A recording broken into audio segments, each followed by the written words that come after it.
gotta travel all around this world.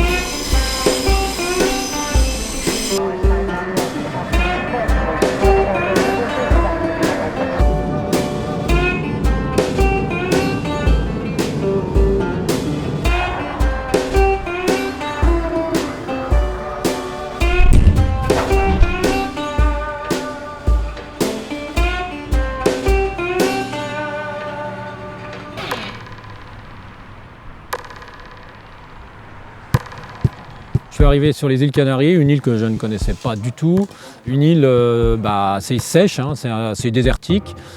Déjà dans un premier temps, quand on a quitté l'aéroport, qu'on a longé la côte, on s'est bien rendu compte que c'était une zone un peu portuaire, de grosses plateformes pétrolières, de gros paquebots, ainsi de suite.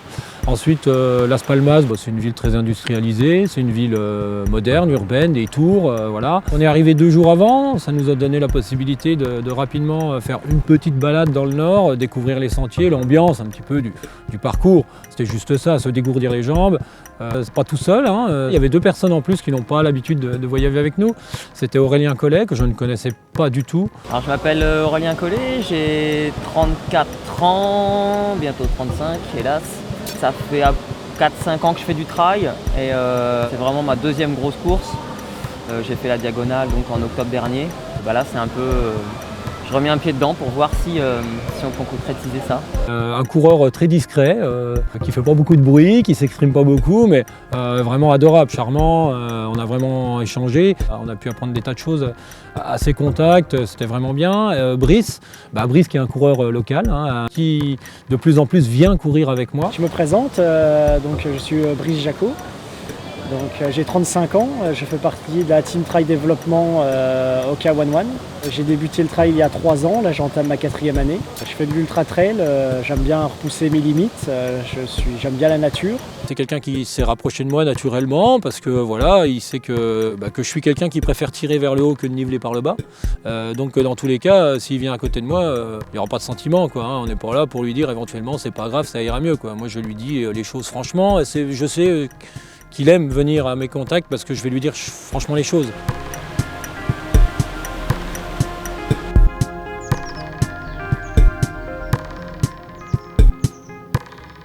On a vraiment envie d'aller juste faire un petit bout, hein. Voilà, on aura bien le temps de découvrir tout le parcours le jour de la course.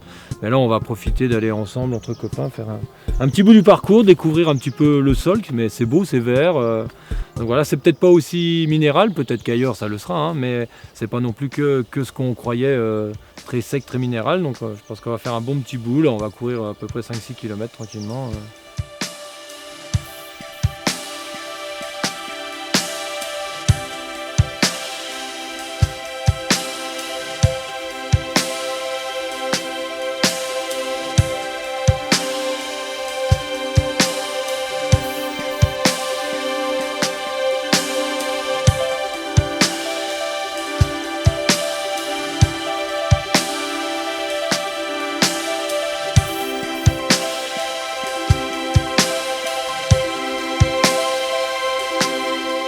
Voilà, c'était aussi une façon de partager et de découvrir des décors extraordinaires. Je pense surtout au décor de la première journée, le premier soir de la reconnaissance, avec ce coucher de soleil, quand on était en pleine nature, c'était vraiment magnifique. Et c'est vrai qu'avec Aurélien et Brice, de se retrouver là, à ce moment un petit peu particulier, c'est aussi ces moments-là qui font la course. La course, c'est pas juste le départ, l'arrivée et la performance qui va en ressortir.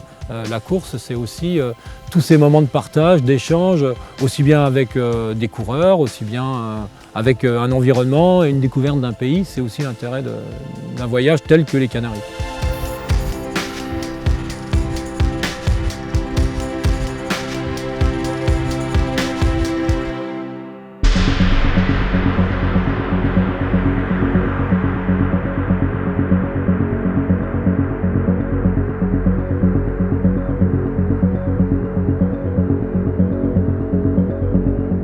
Avec Brice et Stéphane, on a pu découvrir un petit peu des paysages complètement différents par rapport au nord et au sud de l'île. On passe de prairies verdoyantes à des terres super arides et super poussiéreuses.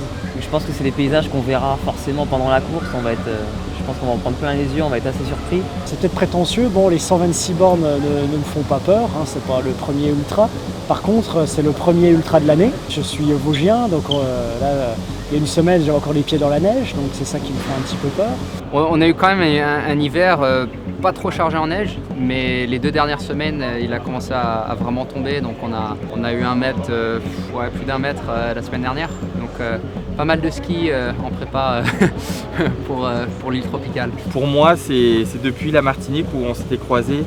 C'est moins 30 degrés en moyenne au Québec, il fait vraiment froid. C'est courir sur la neige, donc il n'y a rien d'autre que ça. Puis à moins 30, tu peux pas courir très longtemps. Là, tu deviens vraiment transformé en bonhomme de glace assez rapidement. Donc faire des grosses sorties, c'est compliqué, puis c'est comme impossible. C'était une course un petit peu à haut risque, entre guillemets. C'est-à-dire, j'avais passé tout mon hiver sur les skis. J'avais tenté de courir un peu plus que ce que je fais habituellement en hiver. D'année en année, j'ai de plus en plus envie de faire du ski de fond. Donc voilà, j'ai fait beaucoup plus de ski encore que l'année dernière, donc moins couru forcément. J'ai fait une course de 6 jours au Costa Rica qui s'est pas très bien passée parce que je me suis blessé à la cheville le 2e jour. Mais bon, on a quand même fait du kilomètre et puis ça permet de toucher un peu de la terre avant de venir ici. Là, ça suit son cours. Après Hong Kong, effectivement, ça fait une course plus dynamique, enfin plus de dénivelé. Je suis plus dans mon terrain. Ouais. Très belle course, nouveau parcours l'année dernière et qui renouvelle cette année. Course avec beaucoup de niveaux, qui est très intéressant pour des coureurs comme nous parce qu'on ne se retrouve pas à courir tout seul, quasi jamais. Et une course avec beaucoup de technicité.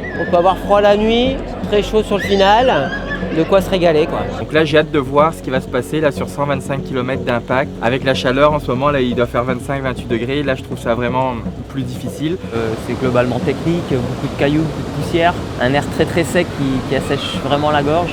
Donc il va falloir faire gaffe à l'hydratation aussi. Il va falloir être patient et puis c'est pas mal que ça commence la nuit, comme ça il fait frais, on est un peu plus habitué à ça et puis c'est technique, il y a des bonnes bosses donc je pense ouais ça va être pas mal. La fin va être difficile. Un dernier marathon sous la grosse chaleur. Puis au niveau du sol c'est assez technique, il faut reconnaître qu'il y a pas mal de rochers, des monotraces. Enfin, moi j'aime bien ça mais c'est vrai qu'en début de saison pour ceux qui marquent un arrêt on va dire hivernal, début mars ça peut être tôt pour enchaîner là-dedans. Ouais. C'est une course qui mérite son label international. Tous les grands coureurs et les coureurs de renom étaient là. C'est un beau plateau, il y a beaucoup de très très bons coureurs. Il y en a pas mal qui ont de l'expérience ici, qui ont fait des très bonnes courses ici. Ah ouais, c'est un super plateau là, cette édition va être très intéressante. Ce qui est bien c'est que c'est un terrain qui ne correspond pas forcément à tout le monde et même s'il y a des gens très forts, il va falloir composer avec le décor, donc c'est super intéressant.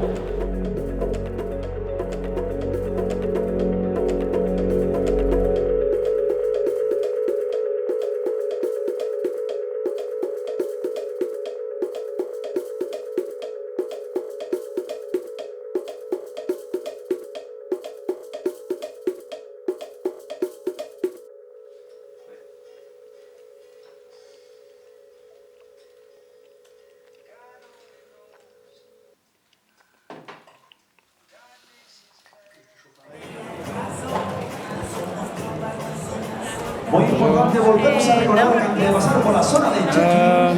45. Pasen por aquí por los dos tablones y verifiquen su dorsal y que sus datos van correctamente. Is very good? Thank you. Là tu vois tout ça c'est les routes en jaune. Donc Valesco c'est là, regarde la route tu reprends là. Ça c'est facile en faire entre là et là et même avant là, tu verras c'est facile. Après, t'as un la partie là elle est assez simple.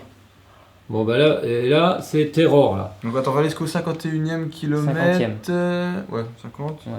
Et celui-là t'as pas mis de temps à peu près 5h20. 5h20 du matin.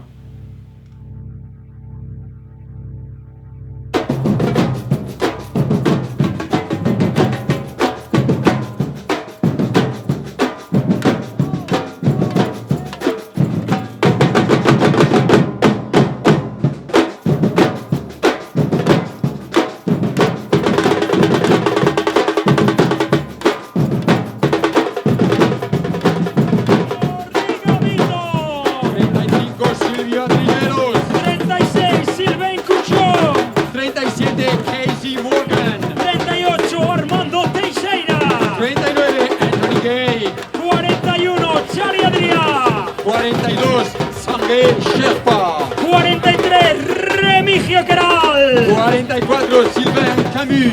45, Estefan Broñar. 46, Pedro Bianco. 47, Piotr Alarkoch. 5, 4,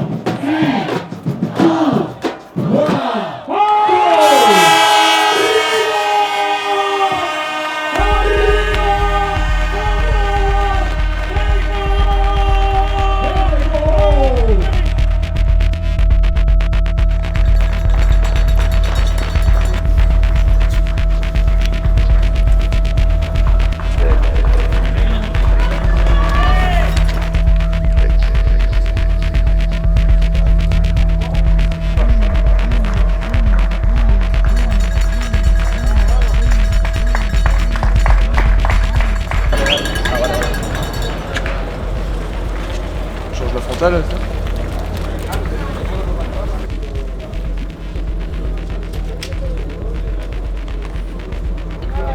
De l'autre côté, il me faut de l'eau, j'ai soif. Allez, Steph, c'est bien. Allez, 30 minutes, Steph.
Donc là, après, ça monte de rue, on peut pas être au ravitaillement. Tu prennes beaucoup de choses, parce qu'il va y avoir 26 bornes sans qu'on se voit. Il y a 2 ravitaillements qui suivent, on peut pas ravitailler. C'est là où on attaque les 2 grandes montées là. Ouais, c'est ça. 2 grandes montées, tu vas redescendre, tu auras un ravitaillement, on sera pas là. Et après, tu vas faire le tour de la roche. Là, il y aura un ravitaillement aussi, mais on sera pas là. Sinon, il y a 2 ravitaux. Voilà, il y a 2 ravitaux entre avant qu'on se voit, ok? Allez, Steph, c'est bien. Allez, hein. C'est bien, Steph.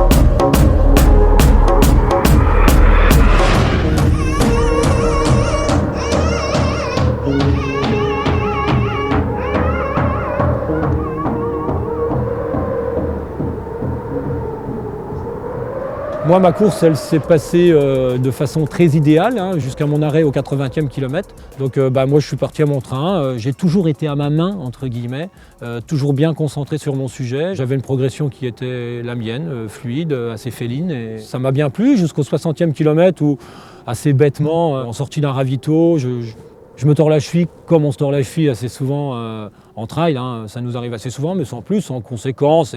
C'est quelques foulées derrière où voilà, on a l'impression d'avoir une gêne et puis c'est tout. Sauf que, arrivé 1h30, 2 heures après, j'ai commencé à avoir de plus en plus de mal à poser le pied avec des angles de droite ou de gauche assez compliqués. Jusqu'à un point où la dernière montée, où on remontait 1000 mètres, là, même en montée, je ne posais plus le pied. Ça devenait vraiment difficile.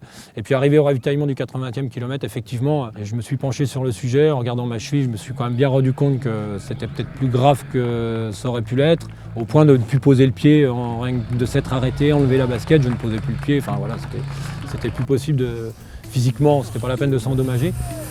Sur du plat, quoi. Ouais, c'est vraiment, tu vois. Je me suis retrouvé dans l'infirmerie de la course. J'ai enlevé la basket. Le médecin m'a dit donnez-moi votre dossard, vous n'irez pas plus loin. C'était pas du tout possible. L'organisation ne voulait même pas me laisser partir plus loin avec ce qui m'attendait au niveau de la topographie. C'était pas possible. Et puis même moi, j'ai voulu me remettre debout. Je posais plus du tout le pied, donc c'était c'était plus possible. Il était juste bon de rester raisonnable, de se soigner. Les dates reviennent vite, donc il faut vite de nouveau se retrouver sur pied et puis pratiquer comme j'ai envie de faire. Je ne suis pas là pour passer mon temps à l'infirmerie, quoi. C'est quelque chose qui m'est proposé, c'est à moi aussi d'analyser les choses. Le sport de haut niveau impose aussi une concentration de tous les instants, aussi bien pendant la reconnaissance que la préparation de ses ravitaillements, on doit être concentré pleinement. Voilà, je ne suis pas forcément très concentré en sortant de ce ravitaillement. Voilà, je pense peut-être à autre chose. Et voilà ce qui arrive. Je veux dire, je m'en prends aussi qu'à moi-même. C'est à moi à le prendre et à le vivre, à l'assimiler, à l'éponger et à repartir de plus belle.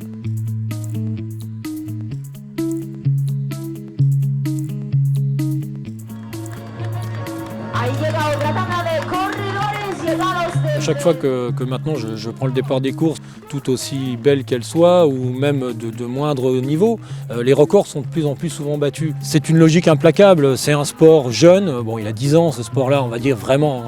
Depuis 2-3 ans c'est vraiment un sport de masse, depuis 2-3 ans viennent des gens d'un meilleur niveau. Devant, il faut voir les 10 premiers maintenant, en combien d'heures ils arrivent à l'UTMB. Avant, le 10e, il était 5-6 heures derrière. Maintenant, voilà, il faut être à peine 2 heures derrière pour être 10e à l'UTMB. C'est-à-dire que c'est beaucoup plus dense. Forcément, ça tire vers le haut. Ces gens, ces athlètes de plus en plus rapides finissent par faire progresser. Les Formule 1 ont fait progresser la voiture de monsieur et madame tout le monde. Et c'est un sport jeune qui commence vraiment à devenir élitiste. Voilà, on commence à avoir des gens médiatisés dans ce sport-là. On commence à avoir un vrai professionnalisme, des teams dans tous les sens. Mais c'est bien, voilà, des gens du Nord, de l'Europe. Même, on commence à avoir des pays asiatiques. Il y avait quand même au départ des gens avec des références kilométriques. Voilà, c'est normal, ça devient très international le trail et tout le monde peut s'exprimer et on voit arriver de partout des gens avec d'énormes qualités et très bonne chose.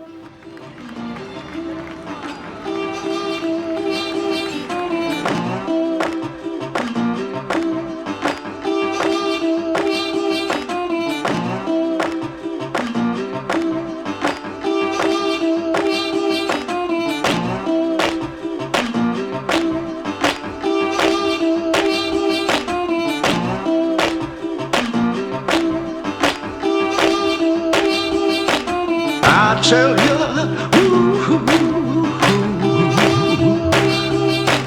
I tell you, I tell you,